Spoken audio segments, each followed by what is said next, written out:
Hey folks, Erick Stakelbeck here. Welcome to the Watchman Newscast live stream. We've been telling you for months that the Iranian regime legitimately, credibly, has been threatening to assassinate President Trump. Not only threatening, but folks trying to put plans into action. Now, that's the regime itself.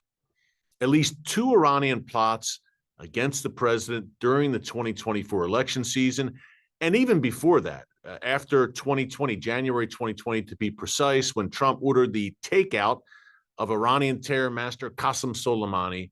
Ever since, the regime has been bloodthirsty with thoughts of vengeance against President Trump and even key administration officials from during his first term, like the former Secretary of State, Mike Pompeo, and others. Okay, fast forward now to July 2025, President Trump back in office. He's Iran's worst nightmare, the Iranian regime's worst nightmare. And not only are they still pining for revenge over Soleimani, not only were their plots basically exposed back in the summer and fall of 2024 against the president, but now he's gone and he's destroyed the crown jewel of Iran's regime, their nuclear weapons program. To say that the Iranian regime is hell-bent, and I do mean hell-bent, on the demise of President Trump is an understatement, because they had the wind at their backs. Everything was going in their favor under Joe Biden, and then comes President Trump to blow it all out of the water, quite literally.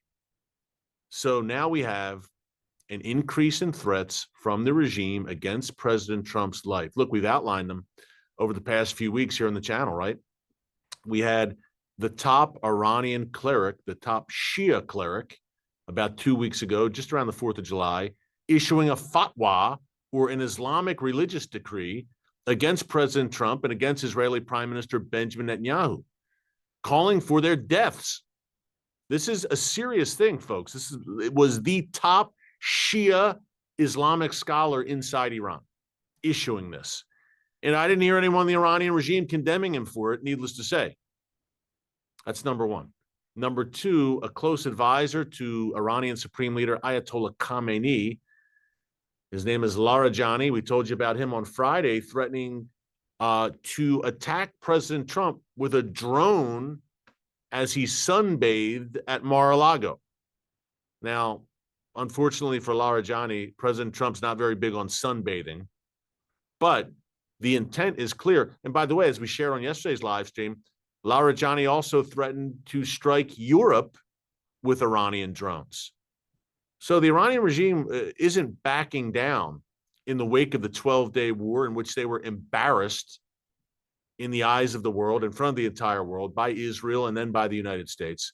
Complete egg on their face, and not the first time, by the way, but you would think they may stumble, and I do mean stumble, out of that 12-day war against Israel with maybe some humility, maybe some, not necessarily a change of heart, because it's tough to change a blackened heart, but maybe with a new view of things, and maybe saying, hey, we better kind of lay low and just keep our mouths shut and maybe shift our direction strategically. But we haven't seen that. We had Ayatollah Khamenei the day after the 12-day war ceasefire was signed, declaring victory, saying it was a great victory for Iran and Islam against the United States and the Zionist entity, as he calls Israel. And we've seen the rhetoric, as I just outlined, only increase. They're actually ramping up their threats against President Trump. First, that top cleric that I mentioned. Now, Larijani, by the way, his credentials, if you can call him that. Sorry, pulling this up on my phone. I do not want to misquote. He is the former Iranian deputy foreign minister, and his name is Mohammad Javad Larijani. He's a former top judiciary official and an advisor to Supreme Leader Ayatollah Khamenei. This is no schlub off the street. The guy's a high-ranking Iranian official close to the Supreme Leader, who's the ultimate shot caller in that country and in that regime. And he said that, and I'm quoting here, millions of Muslims support a fatwa, an Islamic religious ruling, declaring President Donald Trump, quote, a muharib, which means a supreme heretic, and an enemy of Allah, over Trump's vulgar, as he called them, threats against Iran's leadership. It is possible, he said, that some Muslim will do the job of assassinating President Trump. This is a top Iranian official threatening the president of the United States with assassination. Just days after the top Iranian cleric did the same. And just months after, plots were uncovered of the Iranian regime looking to target President Trump before he could ever take office. Guess what? God had other plans. And 1 year and 2 days ago, on July 13, 2024, in Butler, Pennsylvania, President Trump was spared, as he himself has said publicly, by God himself. And part of the reason God Almighty has put him back in office and allowed him to survive in Butler, PA, I believe, was to destroy Iran's nuclear program, to form that partnership with Israeli Prime Minister Benjamin Netanyahu, where they're quite literally changing not only the Middle East, but the world together. Two Churchillian leaders walking in the footsteps of Winston Churchill in 2025 for such a time as this. Perilous times, no doubt, but great things are also happening. And look, God spared Trump's life, and he'll be the first one to say it. And he says it publicly to his credit. And what I say to that is, when you honor God, he will honor you. And Trump is doing that in publicly praising and crediting God Almighty for his survival. I say all that to say it wasn't for lack of effort, and it hasn't been for lack of effort by the Iranian regime, which has a bullseye on Trump's back. Even the supreme leader back in 2022, I believe it was, his office tweeting out an AI-generated video of Trump on the golf course with a bullseye on his back. Again, that was an official Iranian regime social media account. And now we have the latest, and not the greatest, but perhaps the most troubling of all. What about this, folks? A crowdfunding campaign, an Iranian-led, now not an official regime crowdfunding campaign. This isn't coming out of the Supreme Leader's office that we know of, but someone closely connected. And it's an Iranian crowdfunding campaign. It's claimed to have raised $40 million, $40 million, as a reward for anyone who assassinates Donald J. Trump. This is where we're at. I'm going to break down this crowdfunding campaign in a minute. You need to know all the details, and it's scary stuff. And by the way, but look, scary, we can use that word, but I'm a follower of Jesus, and the word of God is very clear that I'm not to have a spirit of fear, but of power and of love and of a sound mind. So I'm going to have all three. I'm going to just double my efforts to pray for President Trump, pray for the peace of Jerusalem, pray for all of you, our watchmen and women watching right now. Speaking of which, before we dig into this crowdfunding madness, quick reminder, if you like what you're hearing, breaking news, current events, mainly from Israel and the Middle East, but we hit the whole geopolitical realm, depending on what's going on, be sure to subscribe here. We've got close to 1.1 million subscribers for such a time as this. Also, click the notification bell so you get alerts every time a new video is posted. And hey, follow me Facebook, Instagram, X, formerly known as Twitter. And we've also got a second YouTube channel. Yes, as if we weren't busy enough. We're keeping busy, though, in a great way. The Stakelbeck Tonight channel, also here on YouTube. It's at Stakelbeck Tonight. Of course, I've got a nightly, every weeknight broadcast show on TBN, the world's largest Christian television network, every Monday night through Friday, Monday through Friday, 7:30 p.m. Eastern, a re-air each night at 10:30 p.m. Eastern time. You can catch me on the tube or catch clips from the show here on YouTube. Again, it's at Stakelbeck Tonight. So we've got a lot going on, and the Iranian regime has a lot going on, and none of it good. But let's dig into this crowdfunding campaign. Here it is from Fox News. An Iranian movement called the Blood Covenant. Sound like a charming, peaceful group of folks. The Blood Covenant is claiming to have crowdfunded more than $40 million as a reward for assassinating President Donald Trump. Now, this is a Fox News article here, but the reporting, the expose conducted by the Middle East Media Research Institute, MEMRI, MEMRI for short. They're an awesome organization, folks, by the way. Check them out. MEMRI, MEMRI.org. Just a side note, they're incredible. But this is what Fox News is reporting. a website for this Iranian movement, the Blood Covenant Movement, contains a poster of President Trump in crosshairs with an appeal to donate in order to, quote, help establish stable peace, I guess by killing the president. It added that the poster quotes a verse from the Quran that reads, quote, strive with your wealth and your lives in the cause of Allah. So again, in assassinating President Trump, that's what they're promising. Great rewards from Allah. And Memory said that this is, and accurately they described it, this is a call to jihad, holy war, inviting Islamic believers to donate their money and sacrifice their lives. The poster lends religious legitimacy, Islamic religious legitimacy, to assassinating Trump. The apparent threat, the article goes on to say, comes just weeks after the U.S. launched devastating airstrikes on Iran's nuclear facilities. A U.S. Secret Service official told Fox News, quote, we operate right now in a heightened and very dynamic threat environment, and the safety and security of President Trump and all of our protectees remains our highest priority. So they're saying in 40 million, and the folks at Memory quoted in this Fox News article, they go on to say, Iran in recent days has increased explicit calls for assassinating Trump. From the Iranian regime's religious establishment, that cleric I mentioned a minute ago, to even a threat by, and backed by fatwas, my bad there, these religious decrees by Iranian grand ayatollahs, and now that official calls him an enemy of Allah and Islam, and now we've got the $40.3 million that have supposedly been raised in this crowdfunding campaign, the Blood Covenant, and the man behind it is a former employee. He's an Iranian, surprise, surprise, a former employee of the Iranian regime's official TV network, propaganda network. So it's not like the regime is not aware of this, folks. Let's just say that, okay? So you're seeing an uptick in this. Folks, this is a very dangerous threat environment right now. And we need to be in prayer. I mean, we've got prayer warriors on this live stream, intercessors, watchmen and women on the wall. I don't say this lightly.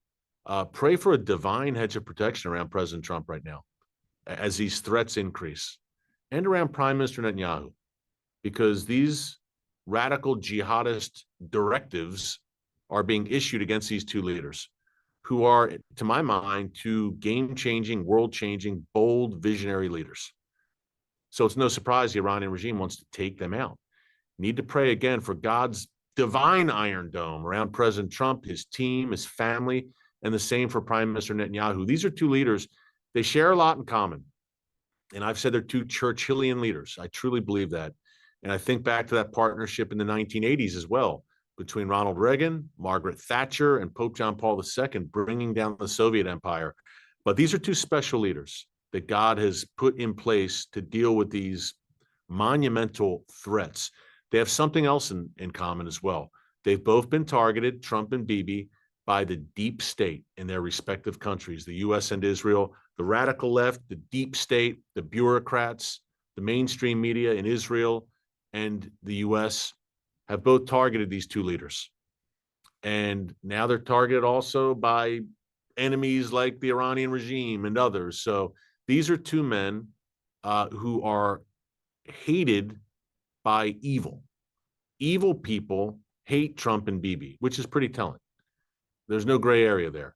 They have all the right enemies, let's just say that, because they're doing the right things. And that naturally is opposed by people with evil aims and evil thoughts. So keep them in your prayer. I really, when you can do it now, right after live stream, whenever, but say a special prayer for these two leaders and just keep them in your prayers as you go about your day, because it's a dangerous time.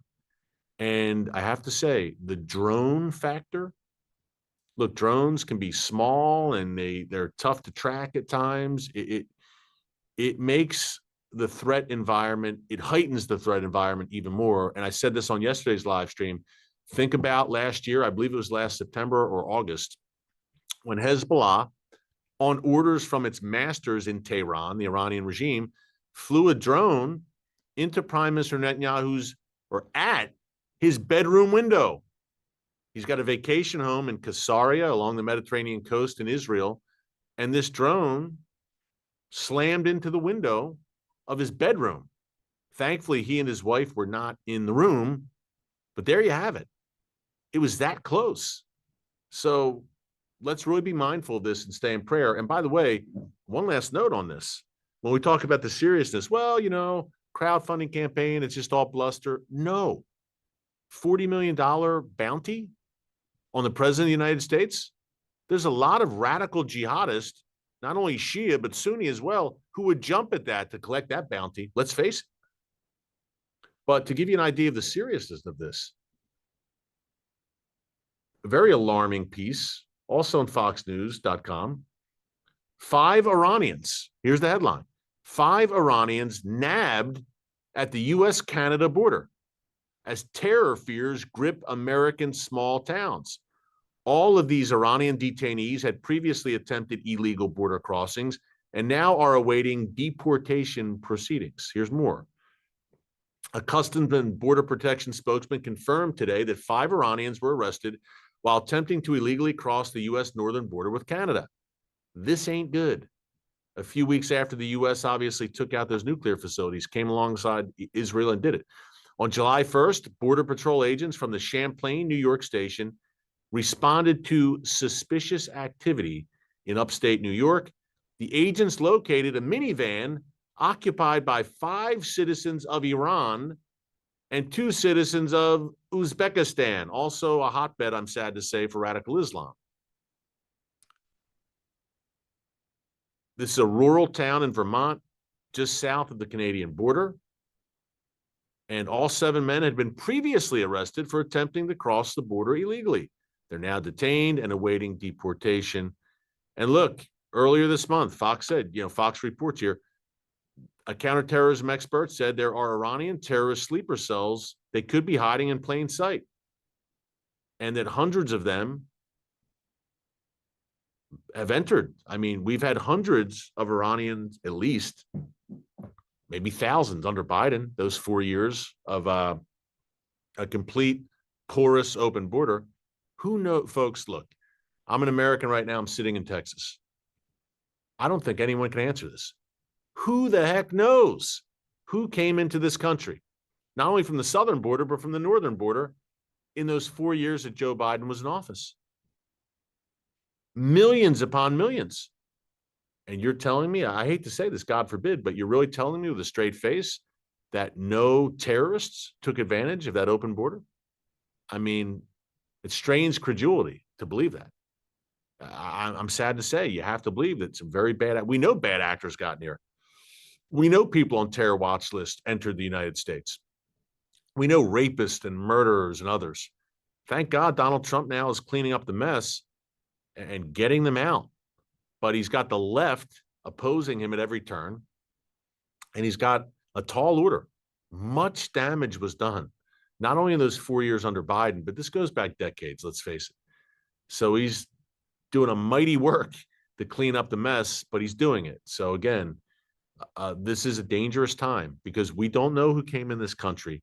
When you combine the credible threats from the Iranian regime, combine that with just the lack of knowledge about who's here and who's come in the country illegally and where they're at, that's a lethal mix. I mean, that's a dangerous mix. So dangerous time for sure, but God is moving. He sits on the throne. He spared Trump's life a year and 2 days ago, and I believe he's got his back, and I'm going to continue to pray that, and Bibi's as well. But certainly, folks, look, pray without ceasing, as the Apostle Paul said, right? Speaking of which, we got to talk about Israel and Syria. Now, all of the rage and all of the buzz has been a potential peace deal between Israel and Syria, with Syria quite possibly joining the Abraham Accords. President Trump has been, and the administration have been pushing this that, hey, let's have Israel and Syria, longtime enemies going back decades and decades and decades. Let's have them normalize relations. Now that Assad is gone, Bashar al-Assad, obviously an Iranian client, his regime collapsed in December 2024. He now lives in Russia in exile. So some are saying, look, golden opportunity. As we're reshaping the Middle East, as Iran has been kicked out of Syria, as the Iranian axis is in a shambles, the Ring of Fire is a smoldering heap of ruins, maybe we can flip Syria, maybe we can flip Lebanon and bring some very unlikely partners into normalizing relations with Israel. There's just one catch. Assad was replaced by a former al-Qaeda leader, a jihadi named Mohammed al-Golani. Now, he now refers to himself as Ahmed al-Shara, and rather than wearing fatigues, combat fatigues, he wears a suit and tie. And he travels to various Western countries, shaking hands. He had a photo out with President Trump. He had a brief meeting with Trump. He's met with Macron in France. And the Trump administration, and again, this is all designed, I get the thinking 1,000%. President Trump saying, look, Syria has been in the orbit of Iran, Russia, and China, and North Korea for that matter. Let's get them out of that. Let's pull them westward. Let's see if, and this al-Shara, he's saying all the right things. He doesn't want any trouble with Israel. He wants to normalize relations with the West, etc. Trump saying, okay, it's a risk, but we'll give you a chance. Let's see if you're a man of your word or if you're a two-timing, two-faced jihadist. Okay, we'll lift sanctions against you. We'll lift sanctions that were against Syria. And let's see what you do. Are you truly a moderating force? And there have been reports of meetings between Israeli and Syrian officials. There's even been a report that at the UN General Assembly in September that Bibi and al-Shara may meet. Who knows? These are reports and nothing etched in stone, but these reports are swirling around DC and around the Middle East, which makes the events of the last 24 hours very, very valid to the point at hand and to the potential of Israel-Syria peace. Is this all mirage, a smokescreen? Could this really happen? Because Israel right now is carrying out airstrikes in Syria, or at least they have in the past 24 hours, because this regime of Ahmed al-Shara, as he now goes by, has targeted religious minorities. He came to power in December 2024, and over the past 7 months or so, there's a pattern of them targeting the Alawite minority, Christians in Syria, now the Druze in Syria. This is a pattern. In southern Syria, they're targeting the Druze. They're a religious minority in Syria. There's also a Druze population in northern Israel. I've been in those Druze communities. They're wonderful people. They're great soldiers as well, who serve with distinction in the Israel Defense Forces. But the Druze in Syria, and look, that's the brothers of the Druze in Israel. They're across the border, but it's one big nationality. They're one big, not nationality, but one big group. And they're being attacked by al-Shara's goons, I guess you would say. So Israel has carried out airstrikes against Syrian tanks and some Syrian targets, military assets in southern Syria, sending a message saying, number one, leave the Druze alone. And number two, you've come too far. You're getting too close to our border. There needs to be a buffer zone between you and us. So is the Syrian regime of Ahmed al-Shara, this new government, are they getting the memo? Folks, big question here. I think this is one of the major stories to watch in the Middle East in the second half here of 2025. What happens with Israel and Syria? Because there's been a lot of momentum with them perhaps coming together, these two nations that are bitter foes for decades upon decades. There's been momentum of people saying, okay, let's bring you together. And if we bring Syria in from the cold, so to speak, it isolates Iran, Russia, China, North Korea, which I call the Gathering Storm Coalition. That's what I call those four. They're the charter members of it. But is al-Shara a genuine reformer, reform-minded guy?